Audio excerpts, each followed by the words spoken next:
আসসালামু আলাইকুম। আমরা আজকে পড়ব শ্রেণী চতুর্থ, পৃষ্ঠা নাম্বার হচ্ছে 8-4-এর 3 নাম্বার। তো 3 নাম্বারে দেওয়া আছে, প্রথমে দেখো ডান দিক থেকে শব্দ বেছে নিয়ে খালি জায়গায় বসাই। তো ক নাম্বারে দেওয়া আছে আমাদের আমাদের দেশ ড্যাশ ড্যাশ দেশ। আমাদের দেশ হচ্ছে কি ষড়ঋতুর দেশ। তো আমি এখানে ক নাম্বার দিয়ে দিলাম তোমাদের বোঝার সুবিধার্থে। তারপরে দেওয়া আছে গ্রীষ্মকে বলা হয় ড্যাশ। গ্রীষ্মকে বলা হয় কি মধুমাস। গ্রীষ্মকে বলা হয় মধুমাস। বর্ষায় ফোটে ড্যাশ নানা ফুল। বর্ষায় ফোটে কদম, কেয়া ও আরও নানা ফুল। এটা হচ্ছে গ নাম্বার। হেমন্ত ড্যাশ ড্যাশ ঋতু। হেমন্ত হচ্ছে সোনালী ধানের ঋতু। হেমন্ত কি সোনালী ধানের ঋতু। তারপর শীতকালে ড্যাশ হাওয়া বয়। শীতকালে উত্তরে উত্তরে হাওয়া বয়। তো আবার তোমাদের পড়ে শোনাচ্ছি, তোমরা মনোযোগ দিয়ে শোনো। প্রথমটা হচ্ছে আমাদের দেশ ড্যাশ দেশ। আমাদের দেশ হচ্ছে ষড়ঋতুর দেশ। গ্রীষ্মকে বলা হয় মধুমাস। বর্ষায় ফোটে ড্যাশ নানা ফুল। বর্ষায় ফোটে কদম, কেয়া ও আরও নানা ফুল। হেমন্ত ড্যাশ ঋতু। হেমন্ত হচ্ছে সোনালী ধানের ঋতু। উম নম্বরে দেওয়া আছে শীতকালে ড্যাশ হাওয়া বয়। শীতকালে উত্তরে হাওয়া বয়। আচ্ছা, এরপরে দেখি, এরপরে 4 নম্বরে কি দেওয়া আছে। 4 নম্বরে দেওয়া আছে তোমার চার নম্বরে দেওয়া আছে ডান দিক থেকে শব্দ বেছে নিয়ে বাঁ দিকের শব্দের সঙ্গে মিলাই। তো যাওয়ার সাথে কি হতে পারে? যাওয়া, আসা। খেজুরের রস। বসন্তকালের কি হবে? ফুরফুরে বাতাস। পিঠা ড্যাশ। পিঠা কি প্রচণ্ড গরম। পিঠার সাথে হবে পুলি। গ্রীষ্ম হচ্ছে প্রচণ্ড গরম। গ্রীষ্ম কি প্রচণ্ড গরম। তোমাদের আর একটু আবার বলি, এখানে একটু ভুল হয়েছে বলা, আমি তোমাদের আবার সঠিক করে বলে দিচ্ছি। যাওয়া কি যাওয়া হবে, আমি তোমাদের দাগ দিয়ে দিচ্ছি। যাওয়া হচ্ছে আসা। যাওয়া আসা। খেজুরের রস। বসন্তকালের ফুরফুরে বাতাস। পিঠা পুলি।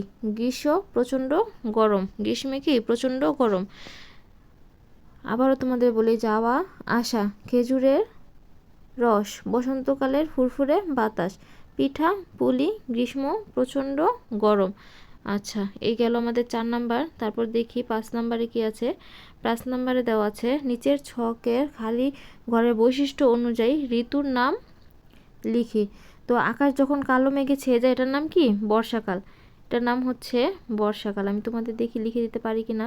এটা হচ্ছে বর্ষাকাল। তারপরে দ্বিতীয় নাম্বারটা কি? দ্বিতীয় নাম্বারটা হচ্ছে নদীর পাড় সাদা কাশফুলে ভরে যায় কখন? নদীর পাড় কাশফুলে ভরে যায় শরৎকালে। কখন? শরৎকালে।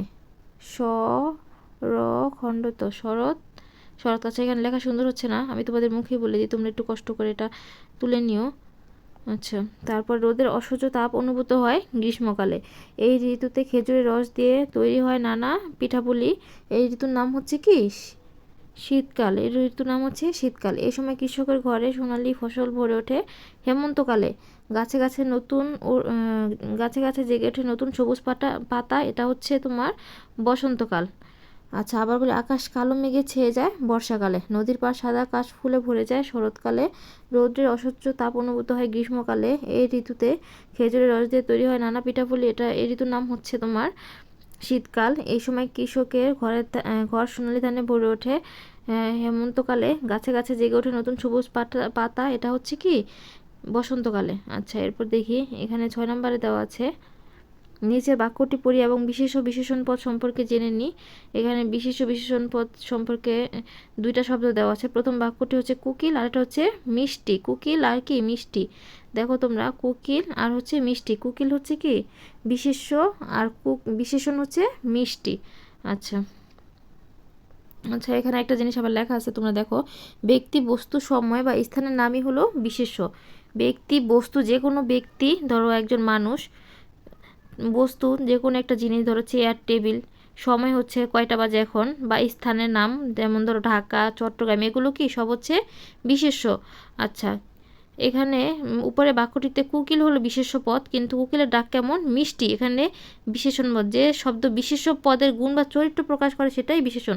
এখানে কোকিলের ডাক কি? মিষ্টি। এটা কি একটা চরিত্র প্রকাশ করছে, এই জন্য এটার নাম, এটা বিশেষণ, তো এটা হবে মিষ্টি। তো আমরা জানলাম যে কোকিল হচ্ছে বিশেষ্য আর বিশেষণ হচ্ছে মিষ্টি। আচ্ছা, এরপরে দেওয়া আছে এবার আচ্ছা, এবার তোমাদের কাজ হচ্ছে দেখো, এখানে দেওয়া আছে, এবার নিচের বাক্যগুলো পড়ি। বিশেষ্য পদগুলো গোল চিহ্ন দিয়ে ও বিশেষণ পদগুলো নিচে মাইনাস চিহ্ন দিয়ে শনাক্ত করি। তো তোমরা এটা এটা অবশ্যই আমাকে অ্যান্সার করে দিবা। তোমরা যদি না পারো আমাকে কমেন্টের মাধ্যমে জানাবা, আমরা তোমাদের ঠিক করে দিব। তো 7 নম্বরে দেওয়া আছে কি দেখো, কর্ম অনুশীলন। আমার দেখা চারপাশের প্রকৃতি সম্পর্কে একটি অনুচ্ছেদ লেখো। তোমরা যারা অনুচ্ছেদ পারো তোমরা এটা নিয়ে অনুচ্ছেদ লিখবা। আচ্ছা, এই গেল আমাদের 5 নম্বর পৃষ্ঠা। তো এরপরে এই 5 নম্বর পৃষ্ঠাটা তোমরা সুন্দর করে পড়বা, প্লাস লিখবা। তোমাদের যে কাজটা দিয়েছি এটা অবশ্যই আমাকে জানাবা, না পারলে কমেন্টের মাধ্যমে অবশ্যই বলবা। আর আমার চ্যানেলটাকে লাইক দিয়ে ভিডিও শেয়ার করবা, প্লাস হচ্ছে সাবস্ক্রাইব করে আমার পাশে থাকবা। ধন্যবাদ তোমাদের সবাইকে।